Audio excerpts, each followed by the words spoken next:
Well, the search is intensifying for Brian Laundrie after the remains of his fiancee, Gabby Petito, were identified yesterday in Wyoming. And the focus on her story has renewed a conversation about the disproportionate amount of media attention given to white women who are missing. Critics say that, quote, missing white woman syndrome eclipses the thousands of missing people of color in the U.S. every year.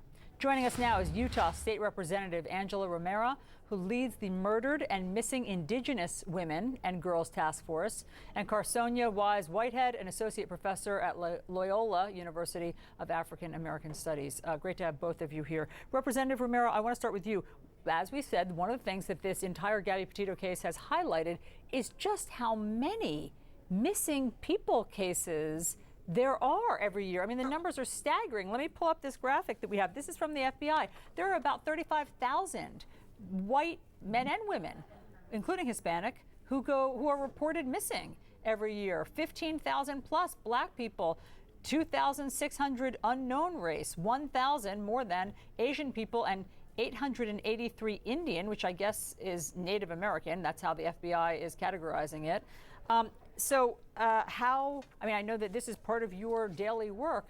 Why aren't other groups getting more attention?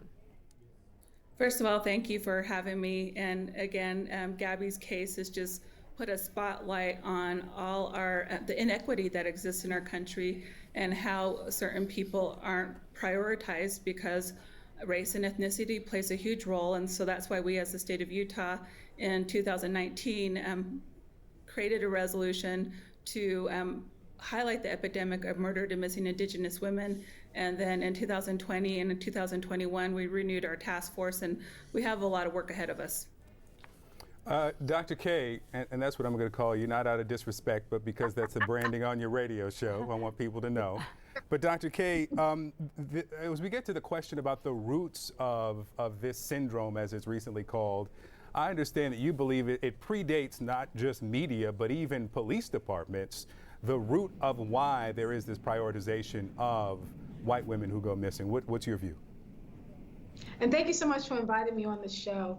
This term, missing white women syndrome, was one that was put forth by Gwen Ifill, the great Gwen Ifill, to describe how the media gets very caught up, gets very concerned, gets overly involved when white women and girls go missing. They're damsel in distress. And like everyone else, of course, I want them to be found. I want the families to be restored and made whole. I also want the country to pay some attention to black women and black girls, black men and black boys, and Indigenous women and men all across the board who go missing. I mean, from 2020 to now, over 500,000 people have been missing. 40% of them are people of color, and yet black folks only make up 13.1 to 14% of the population. The reason why I say it predates any of the terminology is if we go back to a time of American slavery, white women were put up on a pedestal. That's what people desired to be. That's what was important, to be protected. Men were killed, women were killed, boys were killed, girls were killed, all black folks,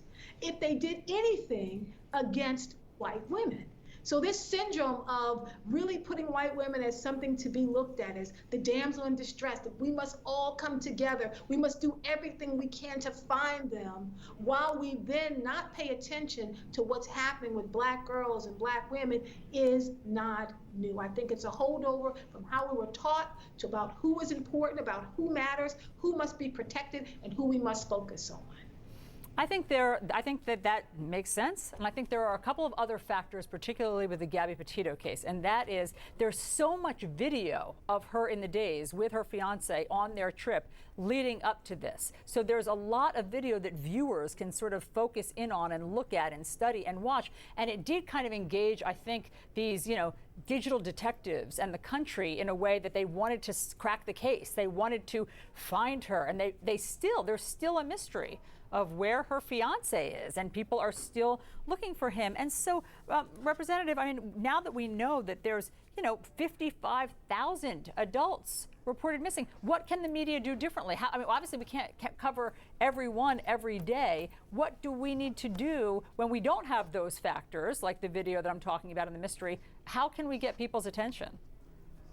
Well, I think we really need to be equitable. I think the doctor really laid it out well. We have to look at historical trauma. We have to look at how people of color have been viewed in this country, BIPOC people, for since the creation, and how we were not equal. And so, again, I put this responsibility on the media, but I also put this responsibility on all of us, that we have to elevate everyone, and we can't put a particular group on a pedestal. Dr. K, beyond media coverage, we should focus on law enforcement.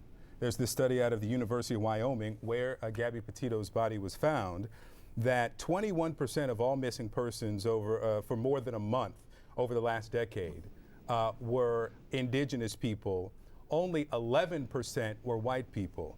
So more than a media fascination, law enforcement seems to get on it when white people are missing, and indigenous people, not so much.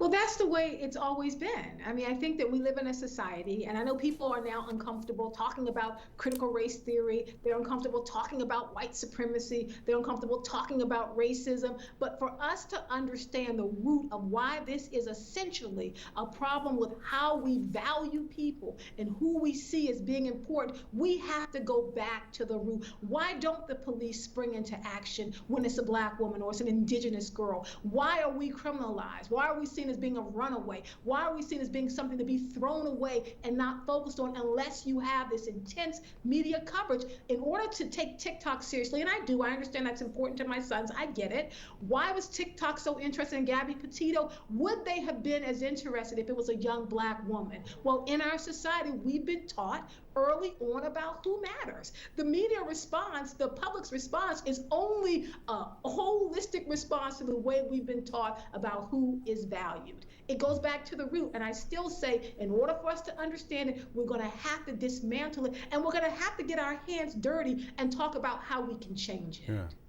All right, Dr. K. Wise Whitehead and Utah State Representative Angela Romero, thank you both. Thank you, ladies. Thank you very much.